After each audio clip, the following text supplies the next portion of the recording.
Mark LeBlanc welcoming you back to the Alley Cat workshop.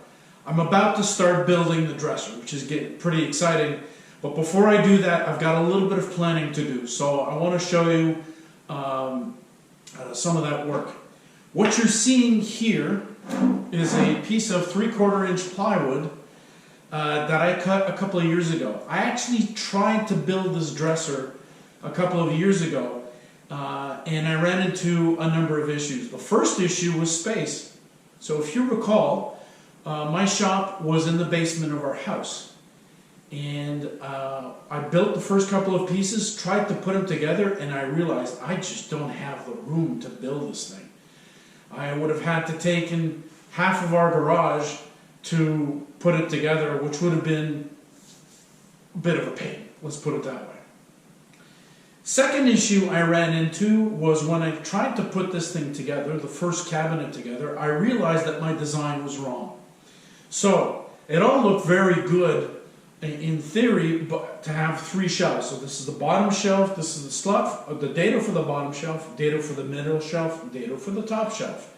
And when I put this thing together, I realized, wait a second, there's only this amount of room to be able to work with. Imagine if you had to put dishes at the very back of this cabinet, you'd have to be like completely twisted and tied up and reach out over a fair distance with heavy plates, and you have no room to work with. So if you do something like this, what happens is the cabinet becomes pretty much a pain to use, and it's not going to be used properly. So 3 shelves, not a good idea. Another design change was that now that I've got a bottom shelf and only a middle shelf, that's the new design, the middle shelf isn't going to go all the way through. It's going to stop maybe 2/3, half of the way there, just so that you've got room to be able to get to the bottom area and you've got sufficient shelving area on the top. So that's another design change. The third problem I ran into is that 3/4 inch plywood isn't necessarily 3/4 inch plywood. This is a piece of 3/4 inch plywood, or so they say. It's 11/16. And when I cut my dados using my table saw and I tried to make the fit, guess what? This thing is very loose. I don't know if you can see it on camera, but there's at least, 1/16 of an inch of play there that, it's just not good. So for this build, the actual dresser build, I've decided to use a different approach. And I got myself a new tool, and today's video is going to be all about setting it up, understanding how it works, and figuring out a couple of details that I think are really important for the build. Stay tuned. So about a month and a half or so ago, I published a video on the Nora NGX track system for my circular saw. And so far I've been very happy with it. The only or negative is that the plastic zero clearance guide keeps ungluing itself, and I have to put it back every time I use it. It just seems to be getting out. But so far it's worked out quite well. One of the reasons I bought this thing is that it actually had a router accessory, and this is it. This is the Bora Router guide, and I just got this a couple of days ago. I watched a couple of videos just to see how other people are using it, and frankly, if this thing works as advertised, this is going to be a game changer, because you take very little measurements to make your cuts, and things work out. It actually looks really, really easy to use. And in this case, having the ability to cut a dado that's about halfway or 2/3 of the way across is a lot safer to do with a router than it is to do with a table saw. So today, 2 things that I want to verify. The first thing is the videos look really good. Can I reproduce the same results in my own shop with my own router guide? So that's the first thing, is I want to see that I can get really good results, really tight-fitting dados just using the system. The second thing is that I want to be able to measure or figure out a way to measure where my bottom shelf or where my other dados will go. So here's the situation. The bottom shelf, in this case, finishes at 4 inches.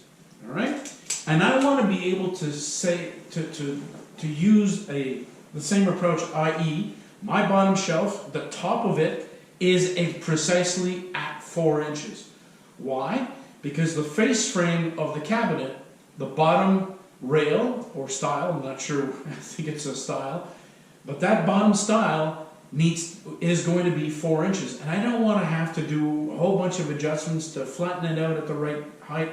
I want to be able to cut at the table saw a piece of white oak 4 inches wide, and it matches perfectly the top of the bottom shelf. So, 2 problems. I think I've got an idea on how to solve the second one, but let's start with number 1, which is reproducing really tight-fitting dados. Alright, so the first setup that you need to do is use your track guide. You put the router plate on top, and in my case it's very, very loose. There are 2 screws here at the back. You unscrew those, loosen them up, and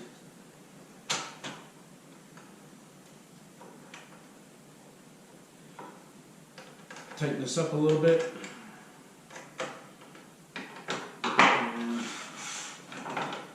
And that's it. That's the setup to adjust it to your guide.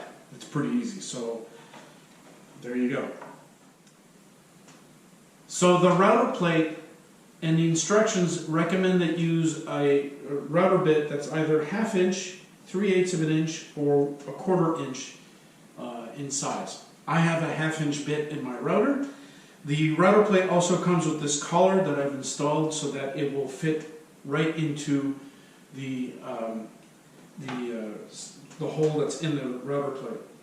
Now, I have drawn a line in terms of where I want my my dado to go. So what I'm going to do first is I'm going to take the piece that I want to set in my router.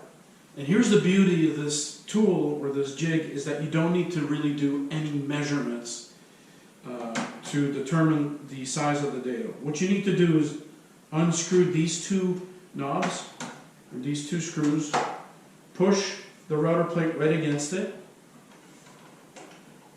and lock it in. That gives the measurement for your dado.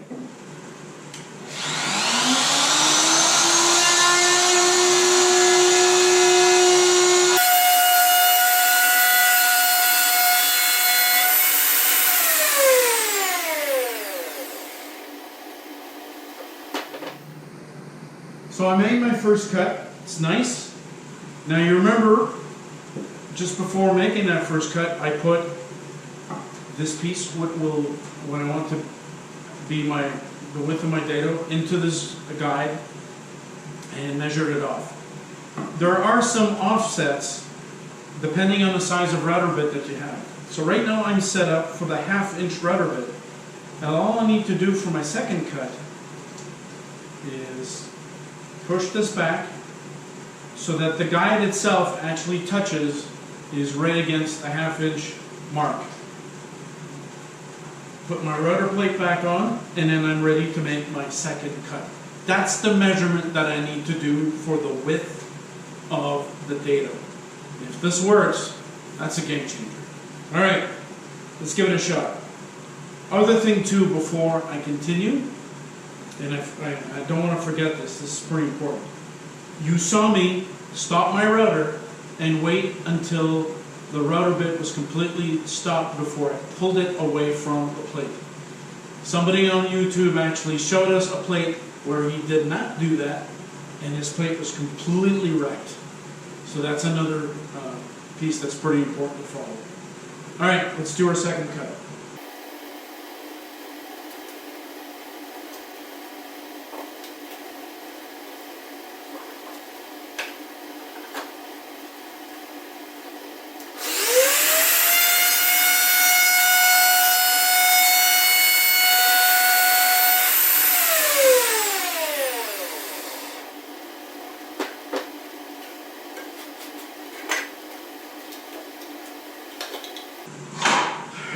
Drum roll, please. That's a little loose. I don't like this. I do not like this. All right. That's why I'm in the process of editing the video, and while doing so, I figured out what went wrong. What you don't see in this video is that I ran a couple of more tests. So here's the first dado that I ran, right? If I put the piece, it doesn't register properly, it's loose. For these two dados, I mean, just by the sound, you know that this is a snug fit. Same thing with the other ones. So, what did I do wrong? Well, it is very likely that my router bit isn't perfectly centered inside or when reference to my router plate. So this plate right here. And when I did my first dado, I held the router for the first cut in this manner, pushed it through, and for the second cut, I actually held it this way. For the other two dados, for both cuts, I used the router in this manner. The switch, the on-off switch is right here, close to my right hand, so it was more comfortable to do so.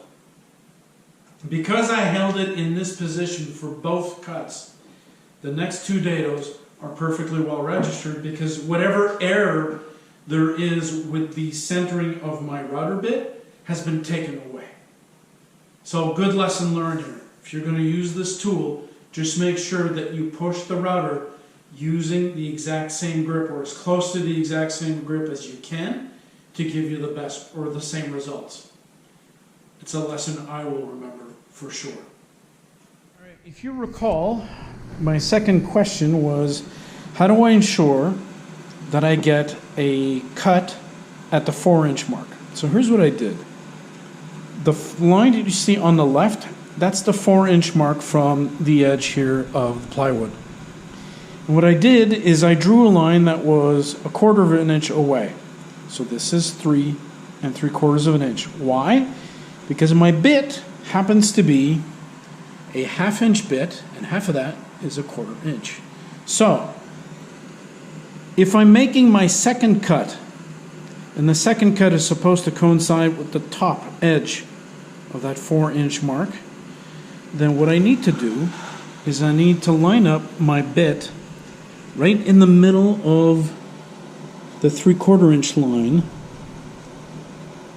or the 3 and 3/4 inch mark. I need to line that up when I'm doing my second cut. So what I did is I set up as if I was doing my second cut, and I ran the router just for, you know, 1/2 inch, maybe just the edge of my finger, and it's right on that 4-inch mark. It's really there. So cool. What I'm going to do now is I'm going to set up for a first cut. So I'm going to measure the width of the material. I'm going to put that in here, do my first cut, then I'll reset it, everything back, do my second cut, do a test to make sure that everything fits and everything is still on the 4-inch line. I think I've got a solution. All right, so apologies for that, guys. I thought that the camera was running when I did my two cuts. So again, I set up my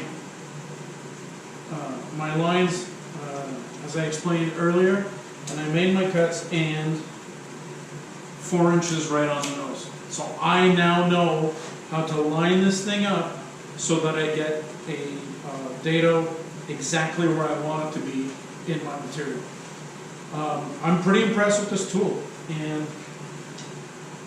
before I get too excited, once again I get a really nice snug fit with my dado, so this is really going to work. This is going to be great.